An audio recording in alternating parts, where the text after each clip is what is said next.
नमस्कार भारत। नमस्कार Hindustan. Viewers, law basics by Abhishek Tawari and Umed Singh Chauhan channel में आपका स्वागत है।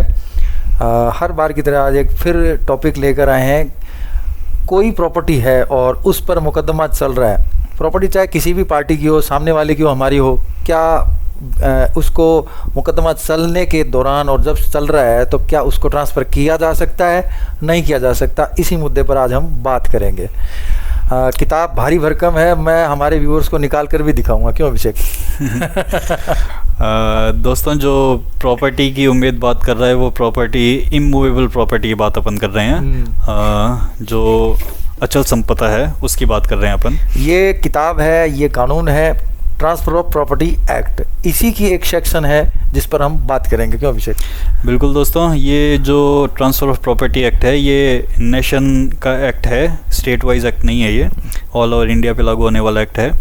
और ये बताता है कि किसी भी प्रॉपर्टी को ट्रांसफ़र किस किस मोड से किया जा सकता है, क्या उसको गिफ्ट किया जा सकता है, क्या उसकी वसीयत की जा सकती है, क्या उसका सेल किया जा सकता है, सारे के सारे जो हैं इसके अंदर मेंशन्ड है। और इसके साथ ही इसमें जो मेंशन्ड है वो इम्पॉर्टेंट बात जिसकी अपन चर्चा कर रहे हैं वो है section 52 of this act, section 52 of transfer of property act, जो कि ये कहता है कि ड्यूरिंग पेंडेंसी ऑफ सूट, एक दावा जिस विवादित संपत्ति के लिए चल रहा है उस दावे के लंबित रहते के दौरान क्या प्रॉपर्टी का ट्रांसफ़र या अंतरण किया जा सकता है, और अगर ट्रांसफ़र या अंतरण किया जाता है तो उसका इफ़ेक्ट क्या होगा, वो ये सेक्शन जो है ये कवर करता है। एक शब्द है ड्यूरिंग पेंडेंसी ऑफ सूट, काफ़ी लंबा है, इसको थोड़ा सा एक्सप्लेन करने की ज़रूरत लग रही है मुझे। दोस्तों, ड्यूरिंग पेंडेंसी ऑफ सूट मतलब कि जब तक वाद न्यायालय में लंबित है उसको रेफ़र कर रहा है। तो वाद न्यायालय में लंबित होना या कार्रवाई न्यायालय में लंबित होना कब मानते हैं, तो उसकी स्टार्टिंग पॉइंट तो होती है दोस्तों जिस दिन आपने किसी प्रॉपर्टी के लिए कोई दावा कोर्ट में प्रेजेंट कर दिया, पेश करने के दिन से ही वो पेंडिंग होना माना जाता है। पेंडिंग प्रेजेंट करने के बाद की एक दो स्टेजेस होती हैं, जैसे कोर्ट उस पर सुनवाई करता है कि रिकॉर्ड करने योग्य है या नहीं है, इसको दर्ज किया जाए कि नहीं किया जाए, इसको दर्ज किया जाके आगे सुनवाई की जाए कि नहीं की जाए, ये आगे की प्रोसेस है। पर जिस दिन आपने कोर्ट में प्रेजेंट कर दिया आपका दावा, उस दिन वो पेंडेंसी स्टार्ट हो गई। और ये पेंडेंसी दोस्तों जब तक कायम रहती है तब तक जब तक कि उस केस का फाइनल डिस्पोजल नहीं कर दिया जाए कोर्ट द्वारा। फाइनल डिस्पोजल कब मानते हैं दोस्तों? जब एक कोर्ट में आपने दावा किया और कोर्ट ने अपना फाइनल वर्डिक्ट सुना दिया आपके पक्ष में आपके खिलाफ, यहाँ पे ख़त्म हो जाएगा। सेकंड, इसके आगे अगर कोई दूसरे पक्ष ने जो इफेक्टेड है उसने अगर उसकी अपील कर दी तो वो वापस पेंडेंसी ऑफ सूट ही हो गया। ये पेंडेंसी ऑफ सूट तब तक रहता है जब तक कि फाइनली अपीलेट कोर्ट तक इसको डिसाइड नहीं कर दिया जाए। और जो भी कोर्ट ने डिक्री बनाई है, डिक्री अपन ने एक पहले वीडियो है उसके अंदर बताई था, डिक्री जो है वो जो भी कोर्ट का वर्डिक्ट होता है उसका जो फाइनल ऑपरेटिव पोर्शन होता है उसको लिखा जाता है, उसको डिक्री कहते हैं। और उस डिक्री को अपने को एग्जीक्यूट करवाना पड़ता है, मतलब उसकी कोर्ट से पालना करवानी पड़ती है कि साहब आपने ये फैसला तो कर दिया पर इसकी आप पालना नहीं करवाओगे तो मुझे क्या मिलेगा। तो ये पेंडेंसी तब तक बरकरार रहती है जब तक उस डिक्री को आपने या तो एग्जीक्यूट नहीं करवा लिया या फिर उस डिक्री की एग्जीक्यूशन की जो लिमिटेशन है वो नहीं निकल गई, तब तक ये पेंडेंसी मानी जाती है। मतलब पूरा मुकदमा जब तक फाइनली डिस्पोज ऑफ नहीं हो जाता, डिस्पोज ऑफ होके राइट्स नहीं मिल जाते हैं, तब तक ये पेंडेंसी मानी जाती है, रहेगा मामला। और इस दौरान, इस दरमियान अगर कोई भी पार्टी जो है प्रॉपर्टी को ट्रांसफ़र कर देती है, शिफ्ट कर देती है, तो उस दौरान क्या होगा, ये जानकारी हमें सेक्शन 52 में मिल जाती है। वो जो सेक्शन 52 है जिसकी अपन बात कर रहे हैं दोस्तों, वो कहता है, उसका एक सिद्धांत है जिसे अपन लीगल वर्ड में कहते हैं प्रिंसिपल ऑफ लिस्ट पेंडेंसी। मतलब लिस्ट पेंडेंसी एक वर्ड है जिसका मतलब है पेंडेंसी ऑफ सूट। तो ड्यूरिंग पेंडेंसी ऑफ सूट अगर कोई प्रॉपर्टी है उसको ट्रांसफ़र किया जा सकता है क्या, तो सेक्शन 52 कहता है कि नहीं। अगर कोई दावा लंबित है उसके दौरान अगर कोई प्रॉपर्टी है उसका अंतरण है वो नहीं किया जाना चाहिए।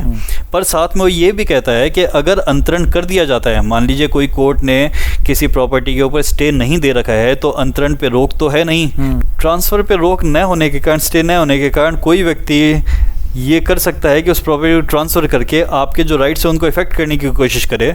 पर ये सेक्शन इसीलिए बनी हुई है दोस्तों, और ये यही कहती है कि अगर किसी व्यक्ति ने during pendency of suit property का ट्रांसफ़र कर भी दिया है तो उसका इफेक्ट जो है, जो दावा चल रहा है उसके फाइनल डिस्पोजल के अकॉर्डिंग ही रहेगा। इट मीन्स अगर जिसने दावा किया है वो जीत जाता है और सामने वाले ने उस प्रॉपर्टी को किसी तीसरे को ट्रांसफ़र भी कर दिया है, तो वो जो ट्रांसफ़र डीड जो भी बनी है, चाहे वो गिफ्ट डीड है चाहे वो सेल डीड है, वो अपने आप अपि वॉइड ab initio, मतलब शुरुआत से ही शून्य होगी, उसका कोई अस्तित्व, कोई महत्व नहीं रहेगा। और अगर जिसने दावा किया है वो हार जाता है तो जो ट्रांसफ़र है वो वैलिड हो जाएगा। तो ये सेक्शन 52 ये बताता है कि प्रॉपर्टी का अंतरण ड्यूरिंग पेंडेंसी ऑफ सूट नहीं किया जाना चाहिए। अगर कर दिया जाता है तो उसका जो लास्ट इफेक्ट है वो न्यायालय के फाइनल निर्णय के अध्ययन ही रहेगा, उसके अंडर ही रहेगा।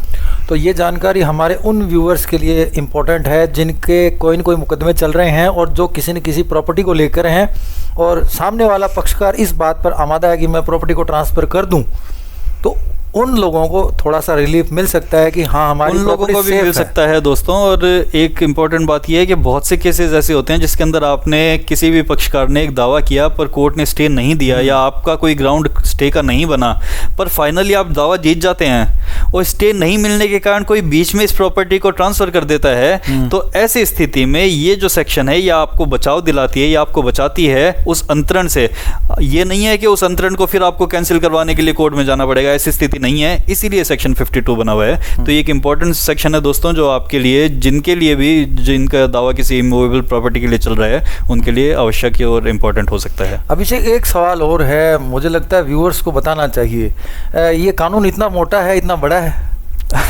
हो सकता है किसी व्यूअर को कानून दोस्तों, बहुत मोटा है। उम्मेद ने बुक निकाली है ट्रांसफर ऑफ प्रॉपर्टी एक्ट, ये ट्रांसफ़र को बताती है, ये तो मैंने बता ही दिया। ये इतनी मोटी नहीं है। इसका जो बेयर एक्ट है, बेयर एक्ट कहते हैं दोस्तों, जिसके अंदर सिंपल जो लॉ है वो ही लिखा होता है। उसका डिस्क्रिप्शन नहीं होता, डिटेल नहीं होती, उसके बारे में कोई साइटेशंस वगैरह जो कानून है उनके बारे में ज़्यादा बातें नहीं लिखी होती। तो ये ऐसी स्थिति नहीं है, इसको बुक को देख करके अपने को नहीं घबराना है। ये लॉ जो है छोटा ही है, पर इसमें आगे डिस्क्रिप्शन दिया हुआ है, एक एक सेक्शन को एलेबोरेट करके बताया हुआ है, उसको समझाया हुआ है, इसलिए ये बुक इतनी मोटी है।